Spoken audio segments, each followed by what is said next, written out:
Well guys, this is the final installment of the Reptile Room tour.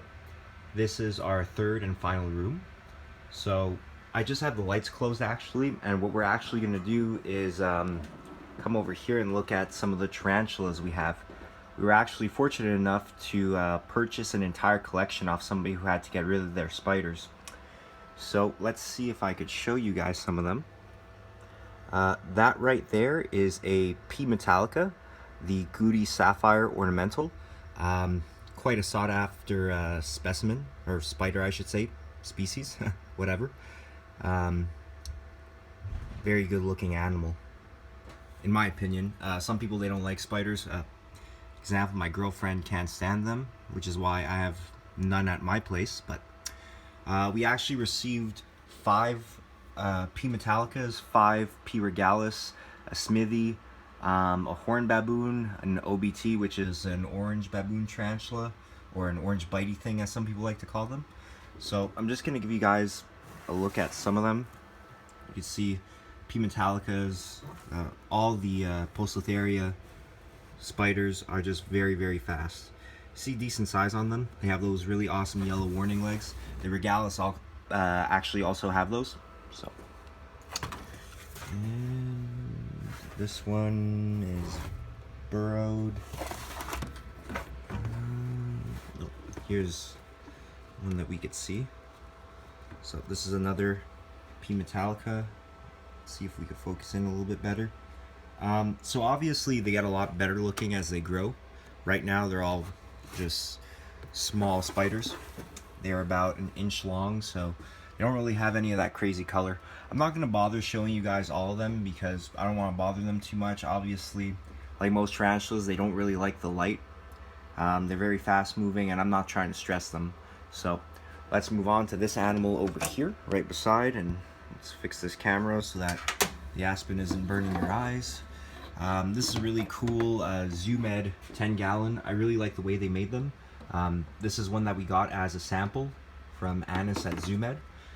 Basically the screen slides out, which is really cool, and you have this to lock it, make sure the animal doesn't come out. So this is an animal we picked up at the Montreal Expo. We actually traded some ball pythons for this animal here. We got this animal from Monarch Reptiles. So shout out to them. Let's see if I can find it. Really cool little snake in here. Let's see if we can grab it. I don't want this video to be too long. There it is. This animal's actually going through a shed right now. This right here is a anaconda phase hognose. These guys are really cool. For those of you that don't know, hognose are rear fang venomous, but their venom is very mild. They stay very small. You know, your males typically are ready to breed at, you know, about 60 grams. So, very small snakes. The biggest male I ever seen personally was just a little bit over a foot long. And I don't have any doubts that they could get a lot bigger than that. Not a lot bigger than that, but I should have said that they could get bigger than that. Obviously, the females are a lot bigger. And that almost double, sometimes even triple the size of the males that they'll be paired with. Really nice looking animal. It's in shed right now, so it doesn't look too great. Also, what's cool about the anaconda is the all black belly. So let's put this little animal back. That should be a female, so really excited to have her in the collection. Hognose, I find, are great animals.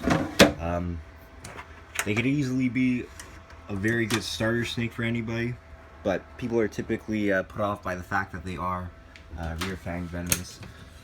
But otherwise, I mean, I would recommend them for kids. I never really had one that was mean, and even typically when they strike, they will strike with their mouth closed. So now this animal here we're going to see, this is our Californian red-sided garter. And this is the neon blue phase. And this animal, on the other hand, is not super friendly like the hognose. This animal loves to strike, loves to bite, loves to musk. Now, thankfully, these guys don't get too big either. This male is almost fully grown. They typically get 18 inches long, but sometimes they'll stick around right at 14 inches. He's about that. So let's see if we could get him on the hook here. You guys can see he's not very happy. I'm not going to bother him too much. You can see they're very fast, but I'll let you guys appreciate that awesome color he has.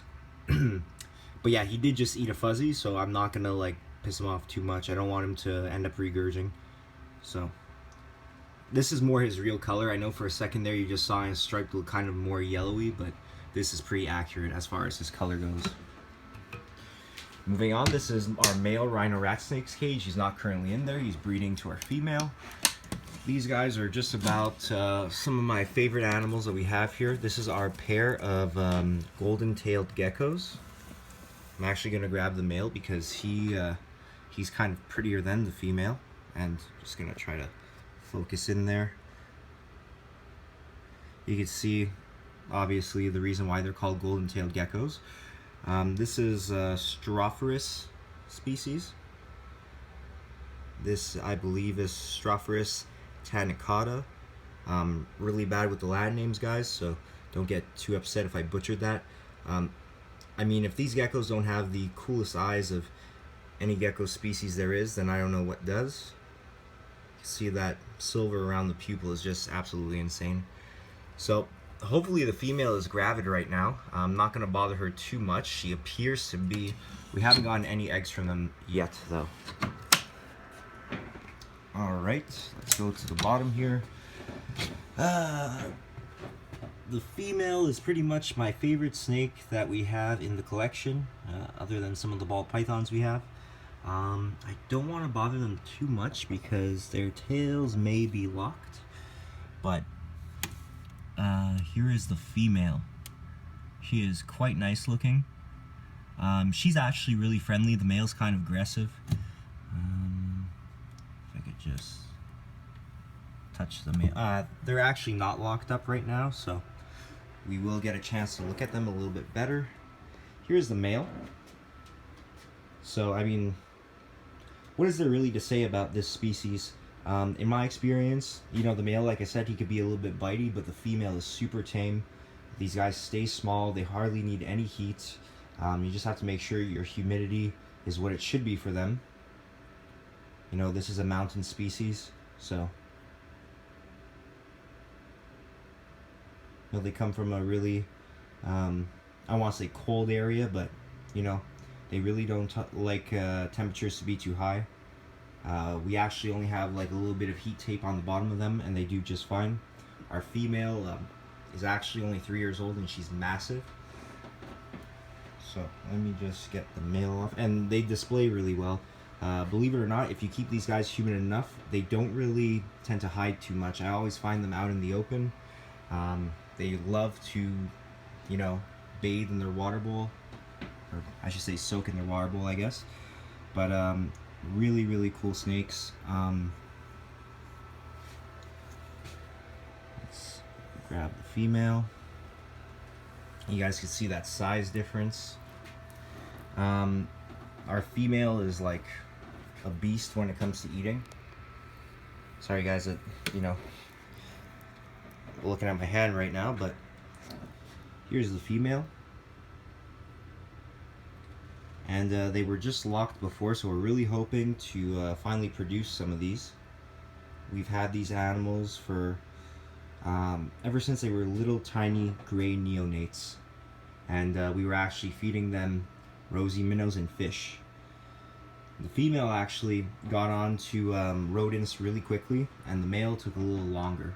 The male was actually very picky to start out, but now he's on frozen hoppers. I could give him frozen adult mice, but you know, there's no need. A lot of people keep their male snakes too fat, I find, and that has been linked to, you know, reproductive issues. Not necessarily problems, but it kind of makes a lazy snake. Okay, so what should we look at next? Let's continue down this road. You know, everybody always asks me about corn snakes. We do have some corn snakes. I rarely show them just because, as you can see, none of these cages have lights on them, so it's kind of hard to see their color. These are sun-kissed lavenders. That snake over there is the male. The snake in the hide, that's the female. That's the snake I hate the most out of any in the collection. I've actually given her the nickname Purple Dildo. So, because every time I work with her, I feel like I get... Anyways, she's a very mean corn snake. She is not friendly whatsoever. Right over here we have our Amber Blood Red and our Hypo Blood Red. They're being paired right now. The Amber Blood Red is the male. And again, people also ask me if we do have king snakes. We actually do have king snakes. The reason why you guys don't usually see them is because they are always expecting food. They're always very hungry. This is the female. Every time I tend to like try to handle them, they end up biting themselves. So I'm just going to give you guys a quick look here. Californian king snake. Hopefully she doesn't bite me or herself. She goes. That's a female. We're hoping to get something out of her too this year. That's our other female, Hypo Blood Red. Ashley just moved her into this cage today. And she's going for a little soak. Right over here we have some of our more interesting corn snakes. These are our Motley Opals. Our male is actually one of the biggest corn snakes I've ever seen. He's easily over 5 feet, so those of you who commented on my video saying that corn snakes can and will get over 5 feet, well, this male seems to have proven you guys right. The female is actually a smaller one. You can see, like, even the female, she's like, you know, average size for a female, but the male, I mean, even just looking at their heads, you can see how much bigger that male is. And I'm actually just gonna focus in, and you could see that the Motley hardly doesn't show at all on the female, but you could see the remnants of the orange circles that the male had as a baby going down his back. So those are really nice, hoping that they give us some babies this year. Continuing down the side here, we have our Nephrous geckos, so our Knobtails. I have no idea right now what they're calling this guy. Goddamn crickets on him. But this used to be the Underwoodosaurus mealy. I think they're calling them Nephrous mealy right now, but I'm not too sure. This is our lone male. Looking for a female right now for him. Then here we have our rough knobtail. Not rough knobtail. Our banded knobtail. Nephrous wheeleri. So that's the female.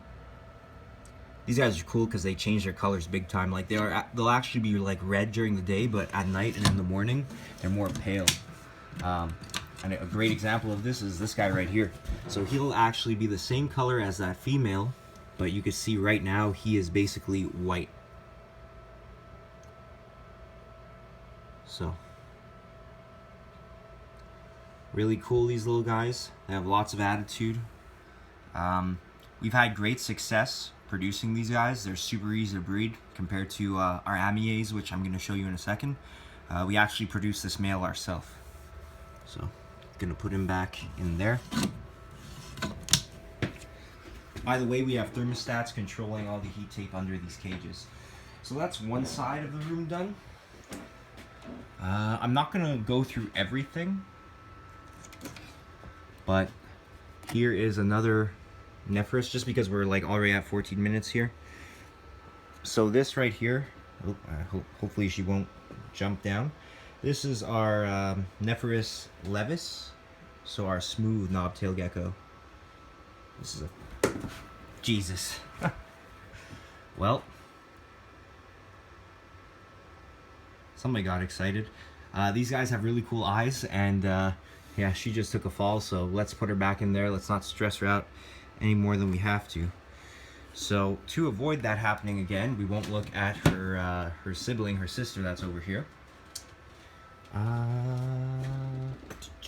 What should I show you guys next? I will show you one of our typical like leopard gecko like setups here. So that's our male. raptor giant in the back there. One of the females wasn't too happy about him breeding to her, and she roughed his face up pretty good, unfortunately. These are the type of like injuries you'll typically see when you are breeding geckos. So gonna get some polysporin on this guy. Let's look at one of the two culprits, or I guess both of them. Here are the female raptors.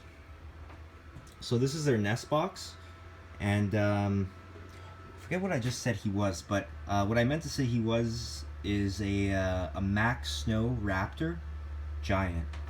So, and he doesn't like, he's not the nicest example of a Mack Snow. Like, he almost hardly looks like a Mack Snow, but he actually is. The reason being that I know he is because we produced a super raptor, which is a super Mack Snow raptor from him. So here are the two females. Not too sure which one decided to take a bite out of his face, but yeah, typically it's the other way around. Typically it's the females that are gonna get a bit roughed up by the male, but these are the type of things that could happen. So for those of you that plan on breeding lizards, anything really, these are the type of things that could happen. So, you know, if you're the type of person that it's going to make you sad to see, like, you know, one of your animals get a bit roughed up, it's normal.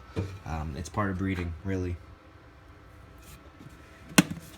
I'll show you guys this female right here. Oh, it looks like she's actually going to lay. The reason why I'm going to show you her is because she is the Mack Raptor that I had just mentioned before, that we bred the Mack Raptor Giant to produce that Super Raptor. Yeah, Super Raptor, Super Mack Snow Raptor. And she's a much nicer example of a Mack Snow Raptor. So let me just put that back on there. Moving on. I guess I'll show you guys. We have like 2.5 minutes left here. Show you guys the African fat tails just quick, because they are morph animals and kind of cool to see them. This is more like Joseph's thing. I'm not too like big into fat tails. I believe we have a patternless striped here, and I believe this one is a stripe that's also a het for something. The male looks quite nice. He is actually a whiteout patternless. He's really like typically aggressive. He's actually being very tame right now on the camera. Normally he always tries to hiss and bite at me, but yeah. So that's those guys. Right here, we don't need to go in the cage to take a look at this. This is a lavender blood red. And this will be the last cage. I have maybe 1 or 2 other animals to show you guys. So here, has a bit of shed on the head. These are our rough knobtail geckos, the MEAs. These guys are hilarious. They are some of the angriest geckos you've ever seen. I don't want to piss them off too much because, again, I'm trying to breed them. But yeah, that just to give you guys a bit of an idea. They're the biggest of the Nephrus, I believe. I think Asper, which looks very similar to these guys but are just gray, if I'm getting the name right, are also very big.